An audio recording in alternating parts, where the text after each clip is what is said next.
We are informing the people of India that the Prime Minister, that the Home Minister are not legitimately in government. That the Chief Minister of Haryana is not legitimately in government. That government has been stolen. It is the same with the government of Maharashtra.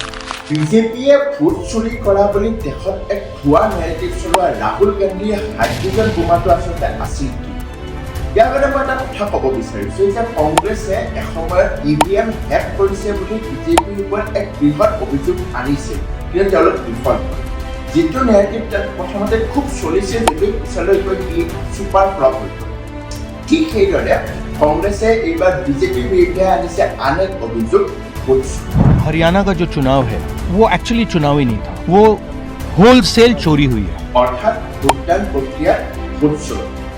প্ৰথম কথা, voter তালিকাখন প্ৰতিটো পাৰ্টিৰ pulling এজেণ্টক দিয়া হয়। কংগ্ৰেছৰ দলীয় কাৰ্যকৰ্তাই সেই সময়ত সেই তালিকাত থকা ভুলবোৰ দেখা পোৱা নাছিল নেকি?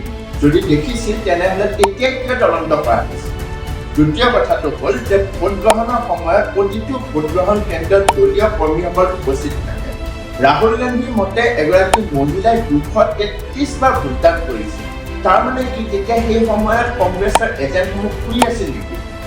ফলাফল ঘোষণা হোৱাৰ 45 মিনিটৰ সময় দিয়া হয়, য'ত ভোটগ্ৰহণ কেন্দ্ৰত যদি কিবা বিসংগতি হৈছে তেতিয়া CCTV ফুটেজৰ পৰীক্ষা কৰি ইয়াৰ ওপৰত গোচৰ ৰুজু কৰিব পাৰে। কিন্তু কংগ্ৰেছে এবছৰৰ পিছত টোপনিৰ পৰা সাৰ পাই আজি বিজেপিক ভোট চোৰৰ আৰোপ লগাইছে। এইবোৰ হাস্যকৰ নহয় যদি আৰু এইবোৰে হৈছে কংগ্ৰেছৰ ৰাহুল গান্ধীৰ ভোট চোৰ উপাখ্যান, যিটো নেৰেটিভক বিজেপিৰ বিৰুদ্ধে এক অস্ত্ৰ হিচাপে কংগ্ৰেছে ব্যৱহাৰ কৰিবলৈ বিচাৰিছে। সি আচলতে অস্ত্ৰ নহয়, এটা আচলতে ফুচকা বোমহে।